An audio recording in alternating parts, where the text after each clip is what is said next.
కాకపోతే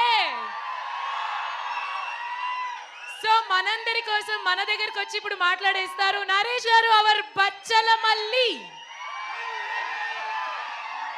అందరికీ నమస్కారం అండి. ముందుగా ఇక్కడికి వచ్చిన తెలుగు సినిమా అభిమానులందరికీ నా తరపున మా యూనిట్ తరపున చాలా చాలా థ్యాంక్ యూ.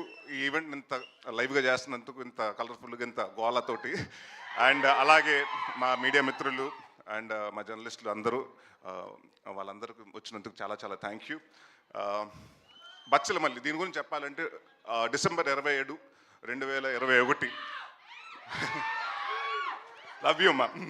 సో ఆ రోజు నాకు వచ్చి చెప్పడం జరిగింది. దాని తర్వాత అప్పటి నుంచి ఇప్పటి వరకు దాదాపు 3 సంవత్సరాలు పట్టిందండి. ఆ 3 సంవత్సరాలు ఈ సినిమా గురించి చెప్పాలంటే ముఖ్యమైన వ్యక్తి సుబ్బు గారి గురించి చెప్పాలి.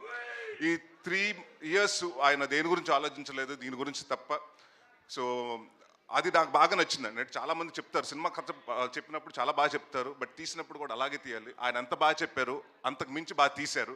అండ్ అది నేను చాలా కాన్ఫిడెంట్గా ఎందుకు సినిమా చూశాను కాబట్టి నేను చెప్పగలుగుతున్నాను.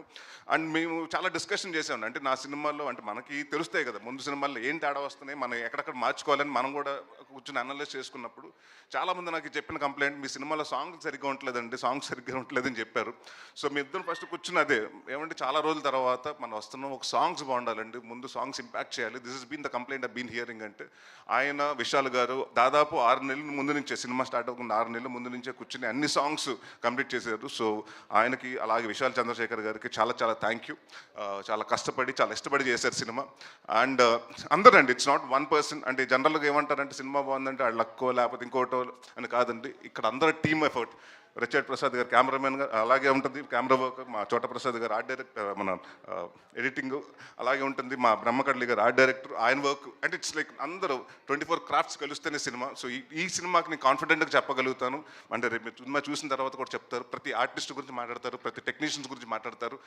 ప్రసాద్ బెహ్రా ఇంకా ఇలాగే నువ్వు ఇప్పుడు ఏ అరుపులు వస్తున్నాయో, నువ్వు స్క్రీన్ మీద వస్తుంటే థియేటర్లో రేపు ఇలాగ అరుపులు రావాలని కోరుకుంటున్నాను. And one of the finest actor అండి. అండ్ చాలా సటిల్గా చేస్తాడు, చాలా and one of the good writer also.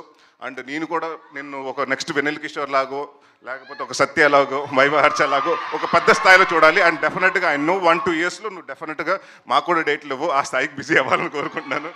And మా మధు గారు ప్రతి చోట అంటే దేవుడు వరం ఇచ్చిన పూజ వరం లేనట్టు ఈయన డైరెక్టర్ ఓకే అన్నా కూడా ఈయన వెనకాల నుంచి మానిటర్ వెనకాల నుంచి ఇలాగ అంటుంటాడు. థర్డ్ ఎంపైర్ డిసిషన్ లాగా మేము ఆయన కోసం చూస్తూ ఉండాలి ఏం జరుగుతుందని. సో ప్రతిదీ అంటే ఆయనకి అంత పర్ఫెక్ట్గా ఉండకపోతే ఆయన ఒప్పుకోడు. సో ఎప్పుడు అదే చెప్పారు కదండి, అంటే పెగ్గు కాడి నుంచి అన్నింటిలో ఆయన చాలా దగ్గరగా పాత్ర చాలా పోషించారు. సో థ్యాంక్ యూ అండి.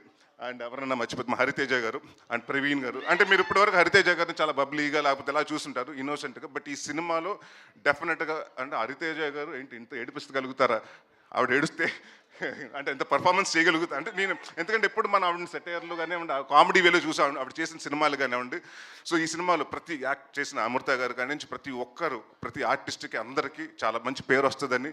అండ్ డెఫినెట్గా ఇది నా కెరియర్లో కొన్ని సినిమాలు ఉంటాయి, గమ్యం లాగా, అలాంటి నాంది లాగా.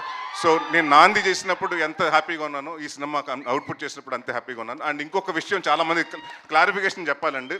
చాలామంది ఏంటంటే నేను ఓన్లీ సినిమా నరేష్ అన్నవాడు సీరియస్ సినిమాలే చేస్తున్నాడు, కామెడీ సినిమాలు చేయట్లేదని అనుకుంటున్నారు. నేను మీ అందరికీ మాటిస్తున్నాను, అది అపో తీసేయండి మైండ్లోంచి. నేను కంటెంట్ ఉన్న సినిమా చేస్తాను, కామెడీ సినిమాలే చేస్తాను. ఈ 2 సినిమాలు తప్ప వేరే సినిమాలు చేయను.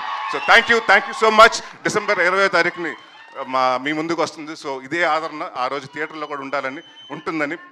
Thank you very much.